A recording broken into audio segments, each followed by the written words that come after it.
तर बातमी आहे थंडी संदर्भातली। गेल्या 2 आठवड्यांपासून राज्यामध्ये थंडी गायब झाली होती, मात्र आता पुन्हा एकदा थंडीचा कडाका बसणार आहे। राज्यातील अनेक भागांमध्ये किमान तापमानामध्ये घट झाली आहे।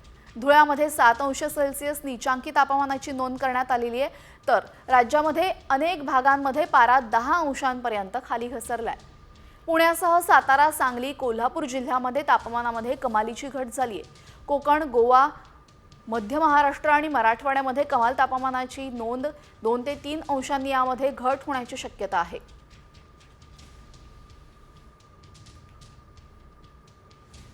तर आपण ग्राफिक्सच्या माध्यमातून बघतोय, धुळ्यामध्ये 7 अंश सेल्सिअस तर नंदुरबारमध्ये 9 अंश सेल्सिअस नीचांकी तापमानाची नोंद झाली आहे। निफाड, परभणी, गोंदियामध्ये तापमान 10 अंशांनी खाली उतरले।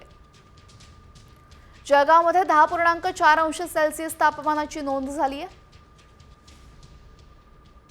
तर संभाजीनगरमध्ये 11 अंश सेल्सिअस, नाशिकमध्ये 12 अंश सेल्सिअस तापमानाची नोंद।